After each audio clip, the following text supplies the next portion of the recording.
On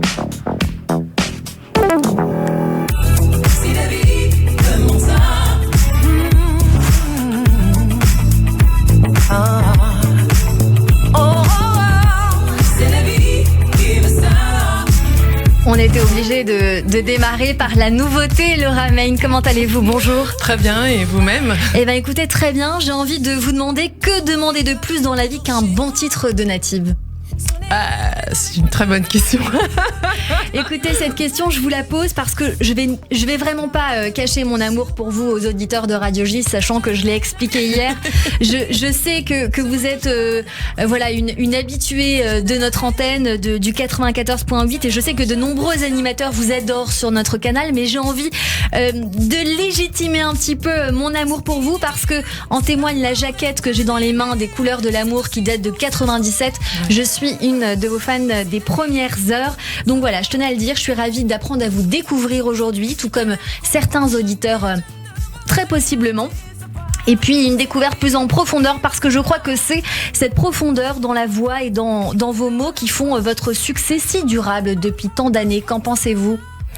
C'est peut-être vrai, c'est peut-être ça. En tout cas, plus j'avance et plus je me dis qu'avec du recul, avec l'expérience, avec un regard sur le monde et sur moi-même en particulier qui change, je comprends même encore mieux certaines chansons que j'ai faites, que j'ai composées ou écrites. Voilà. Alors justement, je vais revenir sur ça, mais tout d'abord, au départ, Native, c'est un duo de sœurs nées à Villemomble, en région parisienne, mais originaire de la Martinique, unis par l'amour de la famille et des belles mélodies. Tout d'abord, pourquoi vous vous êtes appelée Native ? Pourquoi Native ? Parce que... Vous avez besoin d'expliquer d'où vous êtes Native ? Oui, quelque part, puisqu'on nous posait très souvent la question quand on était... à l'époque, on nous posait souvent... Dans les années 90. Voilà, quand on disait qu'on était française, ça ne suffisait pas, apparemment. Forcément, puisque nous sommes noirs, il fallait poser cette question. Voilà, il fallait extrapoler un petit peu et donner des origines. Donc, de Martinique et de Guadeloupe également, du côté de notre père. Et voilà, Native, c'est aussi quelque chose de brut, quelque chose d'originel quelque part, quelque chose de minéral et qui symbolisait bien la naissance de quelque chose. La naissance de quelque chose, justement, votre duo donc avec votre sœur Chris a aussi consisté à mener des combats d'avant-garde avant de les revendiquer, comme le titre Les couleurs de l'amour, qui est un de vos plus grands succès avec Si la vie demande ça, et il parle du racisme, et j'ai envie qu'on l'écoute juste avant d'en parler.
Alors on en parlait, justement, vous parlez d'un sujet très, très dur pour l'époque quand même, parce qu'on est dans les années 90 et vous venez revendiquer ça avec les couleurs de l'amour. Qu'est-ce qu'il représente, ce titre, pour vous, et qu'est-ce qu'il revendique finalement avant et aujourd'hui, puisque vous m'avez parlé d'une évolution dans votre texte avec une autre lecture? Pour moi, il revendique un problème qui était très prégnant, qui pour moi était... Qui définissait aussi beaucoup de choses dans ma façon d'être, dans ma façon de me présenter d'un point de vue image, l'envie de surmonter en fait ce regard que certains peuvent avoir sur des personnes qui sont différentes de par la couleur de peau. Et si aujourd'hui en tout cas, si hier il y avait effectivement ce problème, j'ai l'impression, pour moi, contrairement à tout ce qui est véhiculé et tout ce qui est promu, que cela a beaucoup changé. Je sais pas comment expliquer ça, mais pour moi, il n'y a pas véritablement de racisme à proprement parler. Le racisme, de toute façon, est quelque chose qui est tout à fait inhérent à la condition humaine. On peut pas faire autrement que, je veux dire, c'est comme de respirer pour certaines personnes lorsqu'elles ne connaissent pas, elles sont en réaction négative la plupart du temps. Mais ce que je veux dire par là, c'est on n'est pas dans un pays raciste, loin de là. La plupart des gens, d'ailleurs, et c'est ce que j'explique, quand ils viennent au concert, je vois que des blancs dans la salle. Donc je peux pas. Oui, vous pouvez pas dire autre chose. Je peux pas dire que la France est raciste. Elle n'est pas institutionnellement raciste. En revanche, c'est vrai que peut-être certains ont, pour leur petit business idéologique, besoin de cracher comme ça sur la France. Ce n'est pas mon cas. J'ai un amour, mais sans borne, pour ce pays. On me l'a, on va dire, avec beaucoup d'amour inculqué. Mon père est ancien militaire de carrière, mon grand-père est ancien militaire de carrière, il était sous les ordres du général Bijard, si ça dit à certains. Donc voilà, je viens d'un monde où on sait ce que c'est que qu'un pays qui sait protéger, aimer ses enfants et voilà, je peux pas dire plus. Notez, le message est passé en tout cas pour la profondeur de ce que vous ressentez aujourd'hui sur un thème aussi fort que celui-là et qui parle très certainement à nos auditeurs parce qu'il y a le racisme, il y a l'antisémitisme et tous ces sujets qui font l'actualité avec le message que vous avez passé. Alors ça par contre, ça s'est aggravé. Ça s'est beaucoup aggravé. Et quand à une époque, même moi, je ne voulais pas voir. Aujourd'hui, je veux dire, enfin, ça fait bien une quinzaine d'années que je vois bien qu'il y a vraiment cette montée. Alors, vous avez ouvert une porte. Je vais me permettre d'y rentrer parce que je crois que vous avez un parcours personnel incroyable dont il faut parler. Disons les choses comme elles sont. Vous avez entrepris une conversion à la religion juive. Oui. Et je sais que vous êtes très pudique avec ça. Il y a beaucoup de pudeur en vous. Mais c'est un chemin assez incroyable qui vous a été révélé avec une rencontre, la rencontre d'Israël. Et Israël dans tout le sens, avec une personne qui s'appelle Israël et avec le pays où vous allez assez souvent. Un petit mot là-dessus. Un petit mot. Ce serait très long. Il faudrait faire une longue paracha sur cette. Tout d'abord, pourquoi ? Voilà, la question à poser, c'est pourquoi cette envie ? Certainement parce que vous l'avez un petit peu expliqué sur notre antenne. Il y avait au départ ce sentiment d'injustice quelque part que vous aviez observé lorsque vous étiez très jeune, avec un certain Israël dans votre classe, et qui que vous n'avez pas compris, vous étiez sa préférée, et il s'est avéré que cette rencontre avec lui, le dernier jour, je parle pour vous, le dernier jour de la classe, qui vous a offert ce petit paquet avec ces surprises qu'on donne généralement, vous a touché et a ouvert cette porte. Ouais.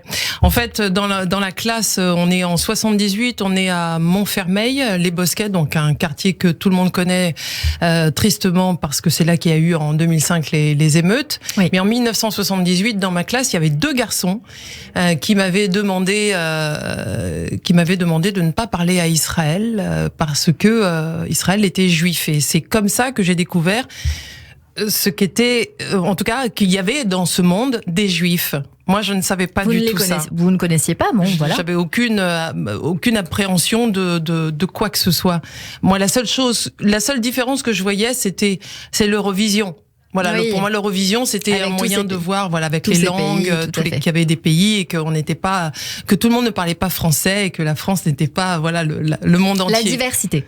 Et en fait, ce qui s'est passé, c'est que lorsque j'ai pris conscience que, lorsqu'il m'a fait ce cadeau, il m'a fait plus qu'un cadeau. Il a semé, il a allumé quelque chose, une prise de conscience, qui était que, une classe qui se ligue contre un seul élève. Moi, je me suis dit que j'avais malheureusement, peut-être que je m'étais interdit d'être amie avec lui encore plus, voilà. Et puis peu de temps après, il y a eu la diffusion de la série Holocauste, et là ça a été terrible parce que j'ai eu l'impression de voir le même phénomène qu'il y avait eu dans la classe, mais à l'échelon mondial. C'est-à-dire, j'avais l'impression, voilà, du monde, ou une grande partie du monde, qui est contre les Juifs, en tout cas, qui ne se mobilise pas pour sauver les Juifs. Et c'est quelques années plus tard que vous faites une révélation après une petite période de passage à vide. Alors, c'est à cette époque-là, donc en 80-82, où je me suis dit en moi-même, c'est exactement ça, je me suis dit, pour moi, le peuple juif porte quelque chose que tout le monde jalouse, tout le monde comme ça sur leurs épaules. Maintenant, après avoir étudié, je pourrais dire comme s'il portait le Mishkan quelque part, même s'il est toujours en kit, on va dire, et n'est jamais entièrement comme ça. Mais c'est la vision que j'avais d'un peuple qui portait sur ses épaules quelque chose de très très lourd, avec des personnes qui essayaient de leur mettre des bâtons dans les roues, de leur frapper les jambes pour qu'ils tombent. Et je me suis dit, un jour, il faudra que je quitte le groupe auquel j'appartiens aujourd'hui pour aller leur prêter main forte. Donc ça a pris du temps. C'est grâce à Jean-Pierre Foucault, et je le remercie. Je ne sais pas s'il écoute, mais c'est cette émission de Sacrée Soirée France-Israël qu'il avait faite donc en Israël, et nous on chantait si avidement de ça justement à Jérusalem, que là j'ai eu cette révélation et j'ai compris qu'il fallait que je le fasse. J'en ai parlé à personne, mais j'ai pris cette décision en 2011-2012 de faire cette Il y a certainement des gens qui nous écoutent. Est-ce que votre chemin a été long ? Très long, parce que je pense que pour pouvoir le faire, il faut bien se connaître. Oui. Il faut avoir... En tout cas, moi, j'ai la sensation d'avoir accompli des choses, mais qui, en même temps, ont remis en question beaucoup de choses. Et cette remise en question m'a obligée à imaginer comment est-ce que j'allais continuer le reste de ma vie. Et je me suis dit, s'il y a quelque chose qu'il faut que je règle, c'est cette question identitaire. Je me sens juive depuis toute petite, en réalité. Et quand j'étais petite, en tout cas, j'avais 2-3 ans, je me suis posé cette question, qu'est-ce que je fais là? Je me souviens, je jouais à la poupée, je regardais mes parents, je me disais, mais qu'est-ce que je fais là, en fait? Et puis, il y a toujours cette image qui revenait, que je ne savais pas décrire, mais que les années passant, en regardant la télé, en lisant des livres, en étudiant, on comprend que c'est un désert avec du soleil. Cette image m'a toujours poursuivie. Quand j'étais mal, quand j'étais petite, quand j'étais triste, il me suffisait de fermer les yeux et je voyais ce qui était très chaud, du sable, des dunes, du désert. Alors, est-ce que vous savez comment l'expliquer? Est-ce que vous avez cherché dans ce qu'on appelle les mémoires transgénérationnelles dans votre famille, peut-être dans le passif? Oui, parce que c'est un truc qui est incroyable. Mon grand-père vient d'avoir... J'avais pas prévu de parler tout ça avec vous. Hein. Je vous dis franchement, c'était pas le but, mais voilà, on y est, c'est passionnant, donc allons-y. Mon grand-père vient d'avoir 101 ans, et donc ma mère lui a rendu visite cet été, et elle savait que j'avais fait donc le test ADN. Pour avoir plus d'informations sur mes origines. Et en fait, mon grand-père lui a demandé de me demander si on avait de la famille en Allemagne. Alors je lui ai dit, oui, il y a des correspondances ADN en Allemagne. Et chose incroyable, c'est quand il m'a posé la question, moi j'avais pas vraiment cherché à... Oui, vous y avez sans doute même pas pensé. J'y avais même pas pensé que voir les correspondances ADN, et puis surtout que j'avais regardé comme ça en gros, puis je voyais que c'était les États-Unis, ce qui était logique, puisque de toute façon ma grand-mère est devenue américaine et que donc on a évidemment beaucoup de familles américaines. Mais ce que j'ai découvert surtout, c'est qu'en Allemagne, les correspondants ADN sont juifs ashkénazes. Donc vous êtes un peu ashkénaze. Mais quand je me suis convertie, j'ai choisi le rite ashkénaze. Incroyable. Donc, quelque part... Vous avez été appelé à ça, et c'est ça sans doute le sens que vous cherchiez, même très probablement. Alors on va continuer à parler de vous en tant qu'artiste. Vous avez aussi contribué à faire évoluer le féminisme et beaucoup d'autres sujets dans votre musique. Et une phrase de vous: être artiste, c'est répondre à une certaine peur du monde, c'est ce que vous dites. La musique est un élément essentiel qui accompagne nos vies. Une chanson est un remède ou une façon de trouver des réponses. Oui. Vous ajoutez, l'artiste n'invente rien, il digère les éléments de son environnement, puis fait ressurgir toute une palette de vécus et de sentiments avec sa propre sensibilité. Mais alors justement, n'avez-vous pas envie de réécrire, justement, avec un regard qui est neuf aujourd'hui. Moi, j'adorerais avoir votre regard avec un album encore plus neuf que ce que vous nous proposez aujourd'hui, et ce regard de vous qui est toujours extrêmement juste. Alors là, il y a un album best-of qui sort et on s'en délecte bien évidemment avec, on va en parler très longuement, avec une revisite, une remasterisation et on va en diffuser. Mais Laura Main, un nouvel album de vous aujourd'hui, ça coûterait très cher. Oui, ça coûterait très cher. Et j'espère le faire quand même. Vous allez le faire, je le sais. Je vous le demande. C'est la fan qui vous le demande. Je vais le faire. Il y a plusieurs nouvelles chansons. Il y a beaucoup de chansons qui sont plus en introspection, c'est vrai. D'autant plus que, comme je vous le disais, mon regard a changé. Et en particulier, effectivement, depuis que j'ai fait cette conversion, je ne vois plus le monde de la même manière. Évidemment, quand on est juif, on ne voit pas le monde de la même manière que lorsqu'on n'est pas juif. Mais le regard évolue dans la vie tout court. Tout à fait. On ne regarde même pas, on ne lit même pas les événements de l'histoire de la même manière. Tout à fait. C'est un truc incroyable. On ne regarde même pas Rabbi Jacob de la même manière. C'est vrai. Il y a des tas de choses dans Rabbi Jacob qu'on ne peut pas comprendre. Il y a une dimension comique supplémentaire qu'on ne peut comprendre que si on est juif. Tout à fait. Et voire juif et pratiquant ou traditionnaliste. Donc c'est très intéressant. Mais évidemment, oui, il y a de nouvelles chansons. Il y a un inédit d'ailleurs qui sera. J'allais y venir. Sur ce Native Story. Donc ce best-of, et c'est une chanson très particulière, très personnelle, mais qui en même temps est très universelle. C'est-à-dire, c'est une chanson qui parle de l'impossibilité qui existe dans beaucoup de familles de communiquer. Quand bien même on s'aime, on a le même sang, on vient du même monde, mais il y a une impossibilité d'être ensemble et de communiquer. Voilà, et cette chanson parle véritablement de cela. Alors c'est une chanson que vous, en tout cas dans votre message, vous dédiez à votre sœur. Elle s'appelle « Tu seras toujours petite sœur ». On garde le secret de cette chanson que je ne vais pas dévoiler, mais que j'aurais adoré diffuser aujourd'hui. Moi, j'ai pu l'écouter. C'est une chanson, avec un léger regret quand même, une sorte de déclaration. Vous dites « Il y a des jours et des nuits où je pense à toi et tu ne le sais pas ». Quelles sont vos relations avec Chris aujourd'hui ? Alors, on ne se parle pas, mais je n'en souffre pas. D'accord. Au contraire, je suis heureuse de savoir que chacune suit son chemin. J'ai pas de. Pour moi, la chanson, en fait, elle dit. J'entérine le fait que nous ne nous parlions plus, que nous ne soyons plus l'une pour l'autre. Voilà, comme avant, ensemble, à vivre des moments, des temps de famille ensemble. Mais je veux juste que tu saches que tu restes ma sœur. Voilà, c'est ça le message. Il y a plusieurs personnes à qui j'ai fait écouter cette chanson depuis que j'ai écrite. Et il y a des personnes qui, en écoutant la chanson, s'effondrent en larmes. Mais d'une façon presque... pour moi, très spectaculaire. Quel est le message qui ressort à chaque fois ? Qu'est-ce que ces gens vous disent ? Alors, à chaque fois, c'est une impossibilité de communiquer avec un père, ou avec une mère, ou avec un frère, une sœur, ou avec un membre de la famille. Mais ça peut être même au-delà des liens du sang, ça peut être dans l'amitié. Des fois, des amitiés rompues. Et ça va, mais il y a un sens universel très très profond et qui d'un seul coup fait que cette chanson permet en tout cas de dire les choses telles qu'elles sont. Telles qu'elles sont, et je crois que ces sujets font partie de vos aspirations. L'amour est une de vos grandes aspirations aussi. On va écouter Tu planes sur moi, un tout petit morceau.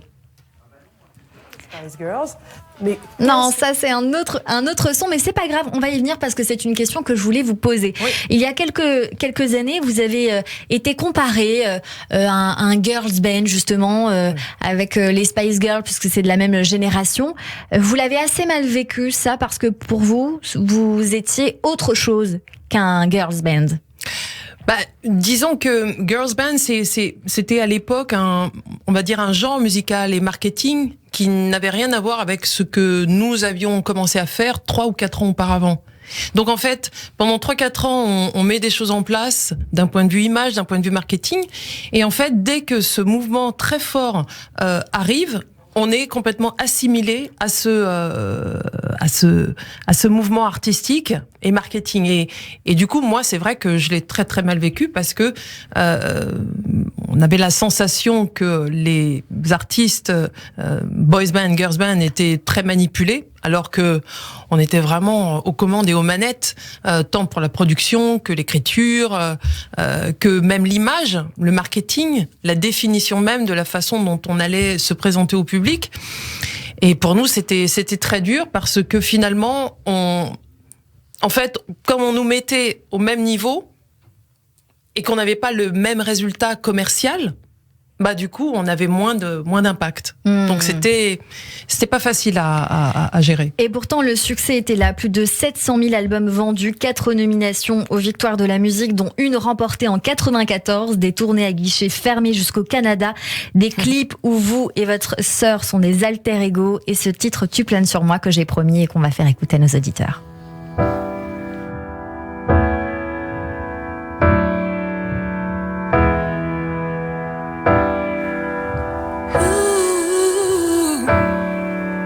Amour ou démon, tu n'étais qu'illusion. C'est un petit début de chanson et j'ai quand même envie de vous poser cette question avec cette couleur vocale extrêmement reconnaissable, un ADN musical qui vous est propre. Vous êtes issu du conservatoire, vous composez, vous écrivez, vous chantez, vous produisez, vous éditez, tandis que voilà votre sœur, elle, était plus dans le chant et la production exécutive. Vous vous êtes imposé dans les années 90 avec un genre qui a imposé une vision et une indépendance dans une industrie quand même très formatée, c'est ce qu'on vient de dire. Mais votre style, votre flow très à part, vous le qualifiez comment ? Qui vous a inspiré ? Vous avez une couleur musicale particulière, mais je crois que votre panel qui vous a nourri est extrêmement riche et il est même étonnant. Ah. Metallica. Je suis obligée de parler de Metallica quand même parce que j'ai entendu ça, je me suis dit mais comment est-ce possible ? Metallica vous a inspiré, si la vie demande ça quand même. Enfin, des sonorités, sororités de Metallica vous ont donné envie de développer voilà quelque chose qui se trouve dans cette musique. Disons que ça fait partie des artistes sur lesquels moi, au moment, même un petit peu avant et pendant l'enregistrement de l'album, j'ai beaucoup relevé en fait les parties de basse en fait. C'est ça. De Metallica parce qu'elles sont relativement simples, mais qu'elles me permettaient moi de pouvoir bien appréhender cet instrument. Faut dire aussi que moi je suis une fan de rock. D'abord, c'est dire à quel point je me souviens quand Nagui nous avait demandé à faire une reprise dans le Taratata en septembre 93, c'est lui qui avait soumis l'idée de faire Heard It Through the Grapevine de Marvin Gaye. Et moi, je connaissais pas la chanson. J'ai dit oui, c'est bien, on la connaît, on va la faire. On va la faire. Mais en fait, c'était plus compliqué. On a demandé à notre manageuse de courir acheter le disque pour qu'on puisse écouter. Et ah oui, d'accord, c'est ça. Oui, ok, je vois. Et hop, on a pu la faire. Mais le rock a toujours été voilà, c'est peut-être à cause de mon frère qui était guitariste, mon père qui était guitariste aussi. Mais le premier disque qu'on écoutait à la maison, enfin il y a 2 disques qu'on écoutait beaucoup à la maison, c'était Titi et Grominet et il y avait le disque de Captain Beefheart, donc mené par Don Van Vliet avec à la guitare surtout Ry Cooder, dont on était mais archi super fan. D'ailleurs Native reprend un titre de Captain Beefheart sur l'album Nat Live. Voilà. Écoutez, vous serez en concert au Trianon le mercredi 17 novembre. On va venir. Vous sortez un album Best of Native Story en digital avec vos meilleurs morceaux en physique, vinyle et CD le 26 novembre en physique. Toujours chez BMG, votre label musical depuis vos débuts. Je sais que le confinement a été difficile pour vous. Vous êtes très heureux de retrouver la scène. Et on va poursuivre cette émission encore avec vous, Laura Main.